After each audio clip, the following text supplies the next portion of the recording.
Welcome back to another highway range test. Today we're in a 2027 Chevrolet Bolt. This has the LFP pack and it's also got the updated charging. We're at the Tesla supercharger. If you can see, it's way overexposed. There we go. We're gonna plug in, full charges up to 100% and see how far it goes at 70 miles an hour. So let's plug in. All right, we're at 60% stated charge. It does have the NACS port, which is cool, but it is on the wrong side. Should be on that corner or that corner. So yeah, let's plug in. Plug in and it reaches. There. All right, let's see. Oh, I gotta set the charge limit to 100%. Hold on. Charging to 100%. 50 minutes to 100 from, what are we at, 61? We're pulling 98 kilowatts at 61%. Pretty good because LFP has a very flat voltage curve. Says the range at 100% is 262 miles. On the way over here, we got 3 miles per kilowatt hour. A little more information about the Bolt. So this is obviously the 2027 Bolt. They don't call it the Bolt EUV or the EV anymore, but it's actually more similar to the EUV than the Bolt EV. This has a GM quoted capacity of 65 kilowatt hours, but actually realistically it's closer to 70. Let's just call it 68. It's LFP, which is nice, so you can supposedly full charge it every day. You actually probably shouldn't for longevity, but they say to do it once a week to calibrate the battery pack. This is front wheel drive. It's got a single electric motor, permanent magnet up front, got a silicon carbide inverter, and this does have the NACS charge port and supports up to 150 kilowatts of DC fast charging, which is pretty good. And they say the range is 262 miles. We're gonna charge up and we'll give you guys some updates at different charge levels. So we are at 64%, pulling 99 kilowatts. Pretty good. Now, if you guys saw my previous range test video, I did a range test on an Equinox EV, a 2026 Equinox EV, and luckily the 2027 Bolt doesn't have the same low voltage issue as the Equinox, so it should charge pretty well on basically every semi-high power charger. This only pulls about 400 amps because it's closer to 400 volts. It's like 360 nominal versus like 290 that the Equinox was. So it doesn't have to pull as much current to get the 150 kilowatts. So this should charge pretty well on all stations. You don't need to have a super high power one to get max charge rate, so that is good to see. And because it's LFP, the full charge time is actually pretty quick. Quoted 50 minutes from 60 to 100%, and obviously the last 20 takes longer, but LFP usually full charges pretty quickly, so that is nice to see. If you're doing road trips with a shorter range, it doesn't really impact you too much when it comes to charging because it full charges a lot faster. All right, we're at 80% stated charge, pulling 80 kilowatts. It's actually pretty flat, not too bad. Actually, that's a lot more than my Tesla pulls at 80%. I need to set the tire pressures to 41 PSI cold. They're at 41 PSI right now, but I've been driving for about 85 miles, so I'm gonna probably go up to 43 or 44 PSI just to account for the pressure rise as the tires warm up. The car does only have 400 miles on it, so tires aren't fully broken in, which might be a little bit of a caveat, but I don't think it'll make that much of a difference. They're pretty much broken and it takes about 400 to 500 miles, so take that with a little bit of a grain of salt, but it probably won't make that much of a difference in the grand scheme, so we should be fine. Other things to note, we're gonna run climate control on 68 degrees on automatic fan speed. We're not gonna run cooled seats, and we are also not going to run heated seats, heated steering wheel, nothing like that, just 68 degrees on auto climate, although it is blowing pretty hard right now. I wonder if there's an option like in other Chevys to do like the Equinox does. I don't see one. I don't see a settings tab in the climate menu. Climate and air quality, there we go, that's what I'm looking for. Auto fan speed low, heated seats on startup, eco climate on. So we have eco climate on, auto fan speed on the lowest setting, although it still blows pretty hard. And we're gonna have 68 degrees on automatic. We're almost at 90% stated charge. That didn't take very long. We're at 89, 56 kilowatts at 89%. Which is actually very flat. That is actually more power than the old Bolt would ever pull. So we're pulling 55 kilowatts, and that was peak power for the old Bolt, and we're doing it at 90%. So this thing charges actually pretty well for EVs in general, not just for the price point. Overall, I'm impressed. All right, we're gonna set the tires to 43 PSI because they're warm-ish, maybe 44. We'll go 44 just for funsies. They're at 41 right now, so they're rated at 41 PSI cold, and so with them being a little on the warm side, I think 44 PSI should be plenty. We got a 215/50 R70 Michelin. I think it's an E-Primacy. Yeah, E-Primacy all season. Fairly narrow tire, but honestly pretty efficient. So we'll see. Turn this back on. Still charging. We're still pulling 40 kilowatts at 94%. Very, very flat curve, it seems like. That's the benefit of LFP, and the cycle life is better on LFP too. Also need to make sure I reset the trip. That's important too. And we're also gonna run in normal mode. Normal mode. All right, we're at 98%, still pulling 23 kilowatts. We're gonna head out from Athens on the US 175 here. I'm gonna go all the way down to right around this exit. This is the one that I always like to use. Turn around right here. Then we're gonna come back towards this direction. We're gonna use this section of highway to loop until we get to a point where we're gonna arrive with probably 2 to 3% state of charge, and then we're gonna pull into the supercharger here and plug it in and see how far it goes, and then we'll extrapolate out the rest of the percentage we didn't actually use. So at the end, we'll do some basic math.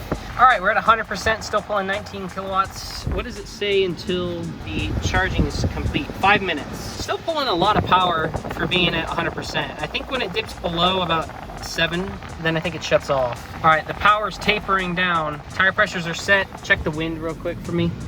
3 kilowatt, 4, oh, it's going back up. Should mention that the temperature is fairly warm, 90 degrees. So we are gonna run with the panroof shade closed, the sunroof shade, to limit some of the solar load, but it is 90 degrees. So wind 10 mile an hour from the south, gusts of 15. So should be a crosswind, both, or kind of like a tail crosswind-ish situation, depending on which direction you're going.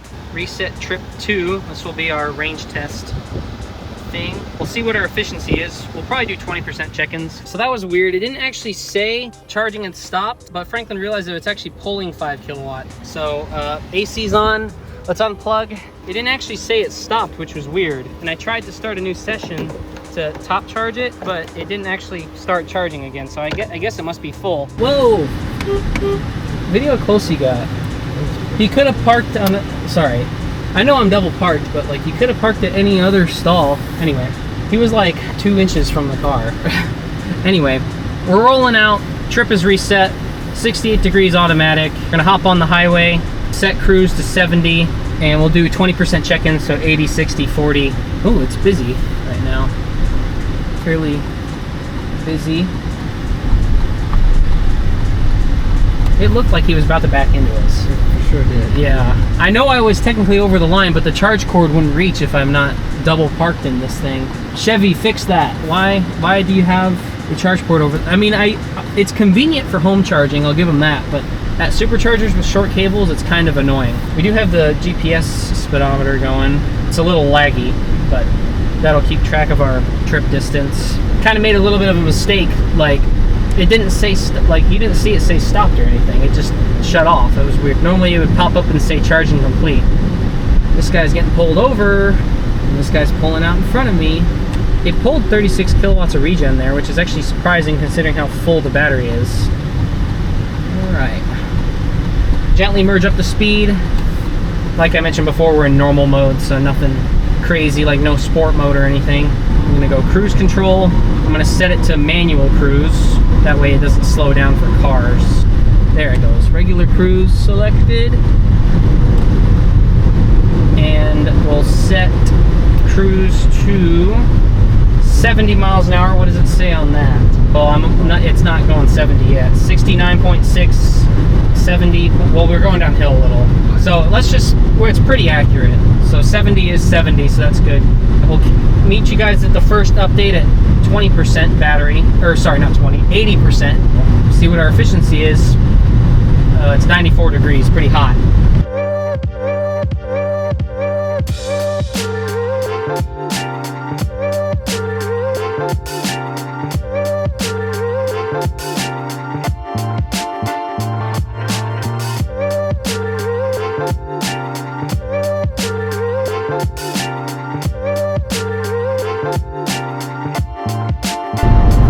All right, we're at 80% state of charge. We went 42 miles on the nose, 3 miles per kilowatt hour, although over here it says 3.1.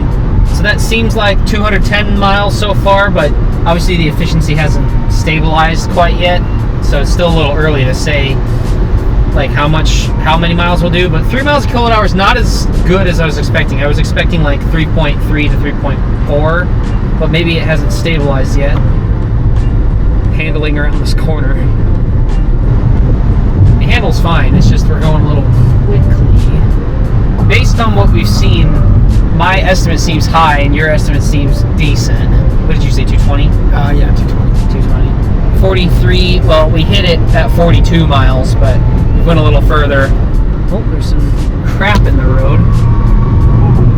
3 miles kilowatt hour, although actually over, let's just say 3.1, because it seems like this one I think is a little low because of that. We were plugged into we were pulling power when we thought we were charging, so it probably offset that number a little. 3.1 miles kilowatt hour. Keep going. We'll probably turn around past Crandall, probably at 75% state charge. Catch you guys when we turn around.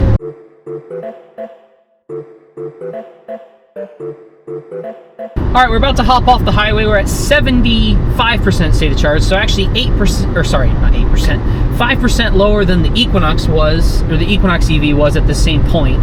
I mean, that makes sense. We've done 54 miles, 3.1 miles kilowatt hour according to the center display, but that says 3, so I'm just going to take the benefit of the doubt and say we're getting 3.1, because that sounds better. Yeah, pulling off the highway. So far, the ride seems actually pretty comfortable, a little stiffer than the Equinox, but that's what I expected, although I kind of like that. It's a little more sporty feeling. The seats are on the narrow side, and they're not the most comfortable. The Equinox had more comfortable seats. Flip around, get back on the highway. Head back towards Athens. A little bit of power there. I did that in the Equinox, so I had to make it equal. Although honestly, as a road tripper, the Bolt charges a lot better, so I don't know. Anyway, let's get back up to speed. Accelerating. This actually feels a lot, I'm not flooring it of course, but feels a lot peppier than the Equinox. And a lot sportier. All right, back up, resume 70, oh, not 66. All right, back on the highway. I'm gonna cruise this way, meet you guys at 60% state of charge with an update.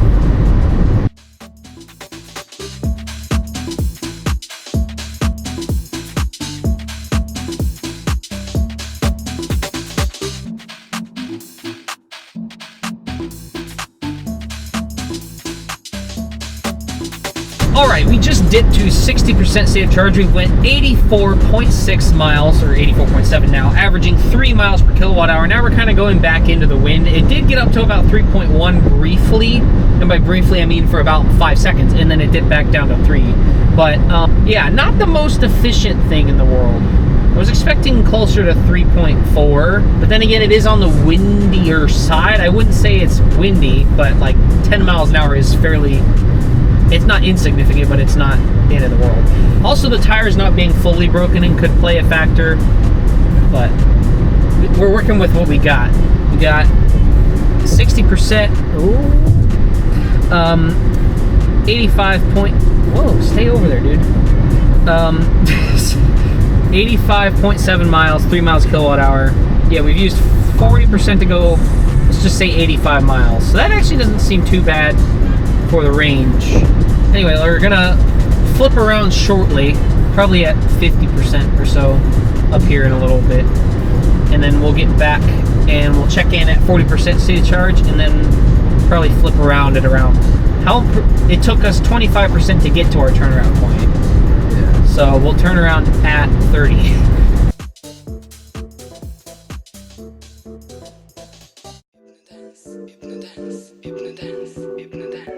Alright, we're about to hit 100 miles traveled. We're at 99.5. We've used almost 33 kilowatt hours, and we're at 53%. That says, I mean, that signals to me like a nearly 70 kilowatt hour battery, which is pretty good for the size of the car. Like, it's not a big vehicle, so being able to pack 70 kilowatt hours into a car with an LFP pack, this size is pretty good. Alright, there we go, 100 miles.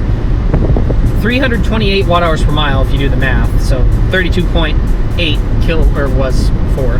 53% state of charge right there on the dash to do 100 miles, so not sure how I feel about that. Not super impressed with the efficiency like I mentioned before. For the size, it doesn't seem that efficient. Like Model Y is a lot bigger than this, and it's a lot more efficient than this.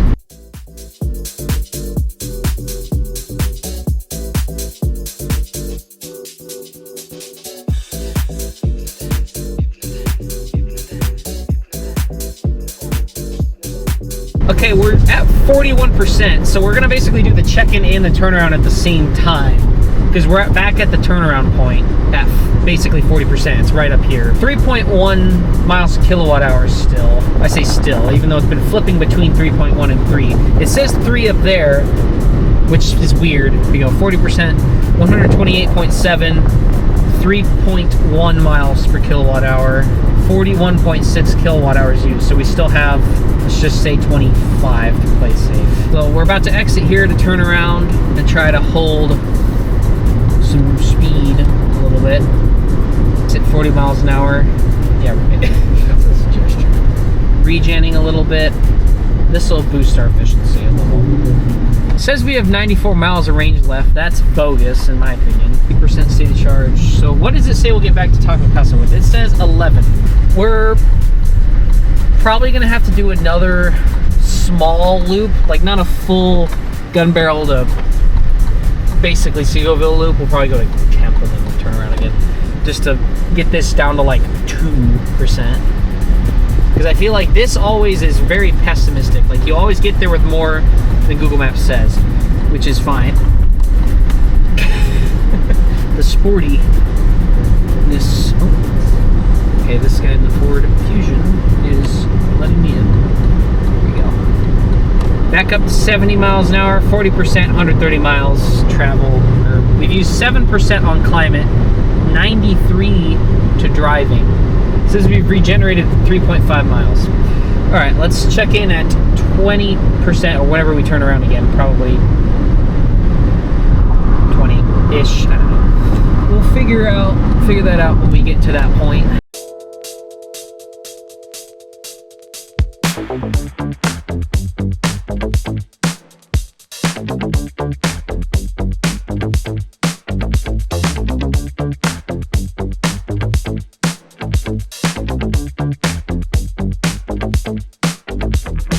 We're just about to turn around, do another small loop, not a full loop. We're at 21%, so basically exactly 20. So we'll do the 20% check-in while we do the turnaround. 166.6 miles exactly. Trip, there we go. 166 point thingy. 3 miles a kilowatt hour still. Actually decreased a little because we were going into the headwind a little bit, which is not what I would call good efficiency, but it's not bad considering how hot it is. It's gonna be like, you're stupid, you're going the wrong way. Google Maps. This number is always pessimistic on every Android automotive vehicle I've driven. Polestar 2, Bright Drop, Equinox EV, and this. They all say that you're gonna get to a charger with less energy than you actually will, almost consistently, and it's almost like 5 to 6%. So if you have a Bolt and you wanna get there with 10%, target that to say 5, and then get there with 10 most of the time.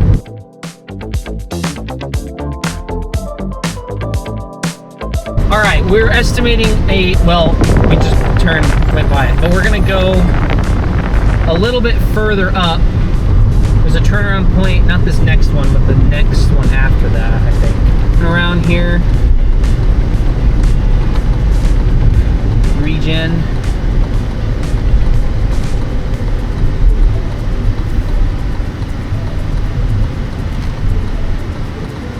Out of battery range, it says. It says 0% on the nose. Yeah, I know, you don't have to tell me twice.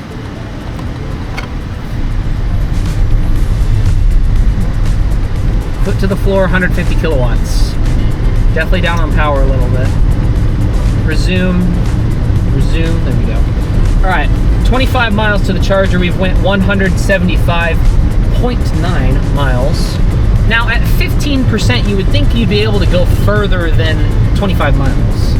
That's why I feel like that's kind of dumb, like this is. I don't know.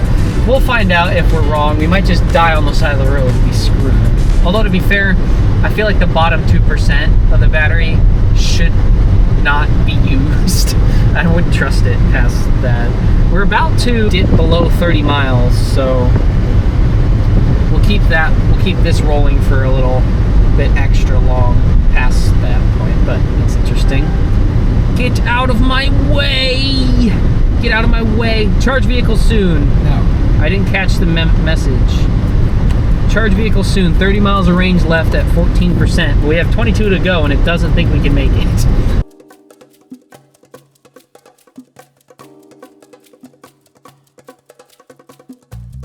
All right, we're about at 10% battery. We're at 11%, 183.6 miles, still averaging 3 miles a kilowatt hour. Honestly, kind of disappointed about the efficiency. Like, it's not that good. like, okay, so how much has went to climate? 8% has gone to climate. But that's self-inflicted though. The car's doing it to itself. It's on auto. So I don't know why it's blowing so much air. You can probably hear it on the camera mic. Yeah, so it's blowing a lot of air and I'm not sure what the point of that is. I think the range is fine for the price though. It's pretty cheap. And I honestly think, I wouldn't call this worst case scenario, but it's not an ideal case scenario. Let's put it that way. Like, there's been some wind. There was a freaking tornado almost on the road back there. The live stream caught it. That was crazy. It was like a whirlwind on the highway. And it's hot. So there's some climate usage, obviously. I guess if you use less climate, whatever you save in climate will go into helling the vehicle. We are at 10%, 185 miles. Let me go to this. Boop. 186 miles, 3 miles kilowatt hour at 10%. At least since it's LFP, you can use more of the battery on a day-to-day basis, but I mean, I guess the car is only rated at what, 262? So usually I feel like EVs in my range tests do about or get about 40 to 50 miles short. I think this one, once we extrapolate out, we might be close to 210. So right on par with kind of everything else.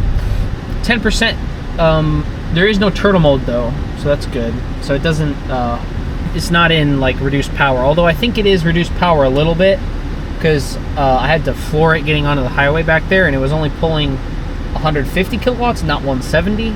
So it's derated a little, not too badly though, not terrible. I mean, for the cheapest EV, cheapest new EV you can buy, 210 miles of like pretty realistic highway range. Like if the weather was nicer, this would probably be your range at 75 to 80. 9% battery. We are how far away? 14 miles. Hopefully we can get there and not have too many problems.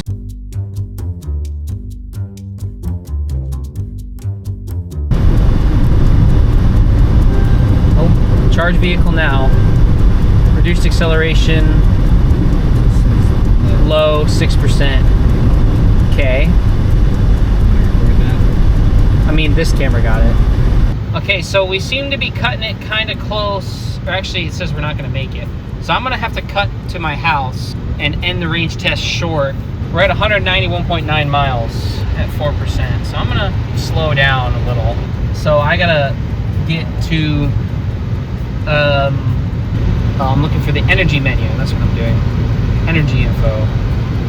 This. 63.8. All right, I think it's safe to say that we're gonna end the range test here. Let me see the, okay, we're at 229 miles, 3 miles kilowatt hour, 3%. Turn the climate off. So, yeah, we're really low on battery. It's dropping really fast towards the end. So, yeah, that's not great. If we die here, it's not the end of the world because this road's close. And I have the skid steer, I can put a generator on it, or I can get a generator. But this is not how I wanted this to end. I think we bit off a little more than we could chew on this one. So I would have liked to go to the supercharger, but I don't think we would have made it. Yeah, I'm gonna call that as our highway range number, 193.6 miles, which is not good. The efficiency on this is actually a lot worse than I was expecting. Okay, I'm gonna set, oh wait, I can't set cruise because it turns it off. Yeah, this is not good. Hopefully I can make it home, and then we'll charge at home, and then we'll end the range test there. This is not how I envisioned this going. So it can't even really do 200 miles at 3 miles a kilowatt hour. Like, it seems like there's almost no, well, there is no buffer, but I thought it was like 68 kilowatt hours, but it seems like it's only like 66. So maybe GM's estimate of 65 kilowatt hours is pretty safe. Yeah, but we have climate off now. I'm just kind of cruising more gently because I do not want to run out because I don't have a tow vehicle set up. So highway, I think if you wait until it stopped moving at 70, you could go just barely 200 miles at 3 miles a kilowatt hour. Oh, 2% now. Okay, I'm gonna slow down a little more. if we get to the hill, we can coast. If we get off the hill, or over the last hill. So, yeah, as long as we're in my driveway, it doesn't matter. Or in the parking lot across the street, that doesn't matter either. I think we're almost there. This is the hill up here, the last hill. At 2%, this is the final hill. We basically made it at this point. I can get in the driveway.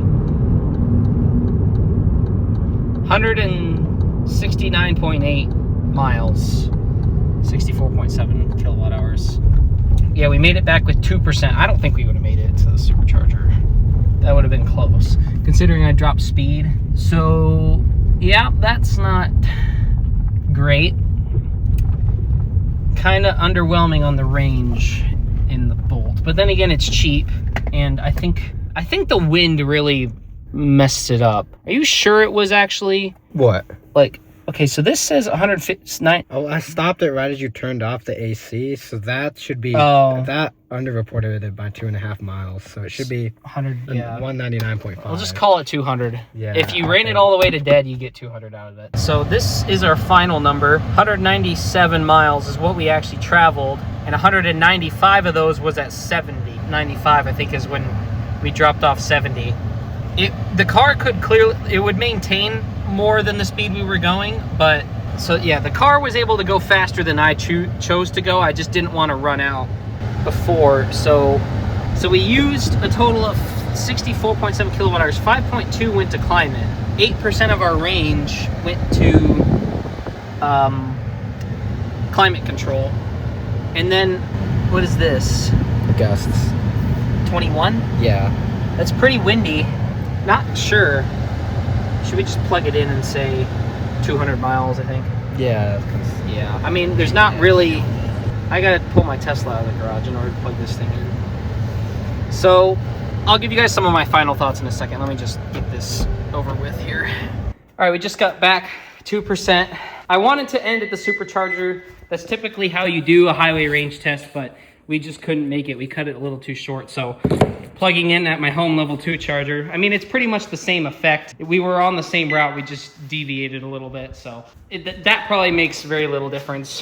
What is a little bit disappointing though is the actual range was pretty bad. It was 197 is what we did. We had 2% left, so let's just call it 200 miles. So if the range at the end of this video may concern you, I want to add some insight onto why I think we got lower than I was expecting, or lower than you guys were expecting. The first thing I did when we got home was I checked the out-of-spec reviews or out-of-spec testing range test on the 2027 Bolt. Great channel, go subscribe to them. Wes does a lot of good testing on that channel. They actually pulled a little bit more capacity out of the battery. They pulled 69.3 kilowatt hours out of their Bolt. So according to what we had actually used, we actually had about, what, 5 kilowatt hours extra, maybe 4.5 that we didn't use because I didn't want to risk it, and their Bolt actually shut off at 1%. So that must have been a weird LFP calibration thing. So if you do the math, that's an extra 15 miles of range that we didn't use because I didn't know it was there. So seems like the actual capacity is 69 kilowatt hours. It just is a little bit variant on when, like, what percentage it says on the dash, it seems like. But almost to the end user, that doesn't really matter because if you don't know it's there, you can't use it. So that's one thing. The other thing is the wind. It was actually a little more windy than I had mentioned in the beginning of the video. It seems like it's about a 13-mile-an-hour wind from the south and gusts up to 21 miles an hour, which is not ideal. That is fairly windy for an EV range test, but it's the day I had to do it, so it is what it is. I think that alone could have given us probably 15 more miles of range just based on the wind, or 10 to 15, and you know, that makes a big difference. The other thing, and the final of the 3 things that I wanted to mention, would be tires. Now, these tires are standard on the Bolt. They're the Michelin E-Primacies, but they don't have as many miles on them. They only had 400 miles on them when we started, which is not as many as you would want for a range test. You usually want closer to 750 to 1,000 miles for full break-in. So that could have affected efficiency too, but I don't think that would have made that much of a difference in the grand scheme. I think that's just a little bit of an excuse, but it's one of the ones that I have for this not doing as well. Like I mentioned, we went 197 miles. I suspect if we would have ran it out to where it actually died, we may have seen 210 just with that extra 5 kilowatt hours that I didn't see. Another thing that could have affected it was the 2 to 3 minutes of the car running climate control without me realizing that it wasn't charging at the very end there, because it never notified me that it had stopped charging. So that may have consumed, what, 100 watt hours, if that. Like, that is very, very minor. So I don't think that really made much of a difference. I think it had to do more with the wind, the invalid calibration of the LFP pack, and the non-broken in tires, or non-fully broken in tires. They're semi-broken and they're close enough, but yeah, those 3 factors may have affected the conditions. And also, my route isn't the best for this. It's a little hilly, but the start and end point is at the same elevation because it's the same point usually. I always start at the supercharger and end at the supercharger, but this was the only exception to that. And yeah, so 197 miles on the highway. Let's just call it 200. Not great, but for a $28,000 EV, it gets the job done, and the good charging makes up for that. So I still think this is a good road tripper. Just you're gonna have to stretch it a little bit on some longer stretches between chargers. And I've seen on other videos that this car can be very efficient. It just wasn't in my particular test. I'm not exactly sure why, if the alignment was off or if it was because of the wind or some other circumstance I'm not thinking of. But let's just say 200 miles at 70 miles an hour is a very safe estimate, and I think you will see more likely more than that, because Wes on the Out of Spec testing channel did 222 miles at 70 miles an hour in the same car, and it was also an RS trim, so it had the same tires, wheels, and all that jazz. So take this with a grain of salt, but this is my result. 200 miles on the highway is about what this thing would do. Anyway, I think that's about the end of this video. Thank you guys for watching. Comment, like, and subscribe, and we'll see y'all in the next one.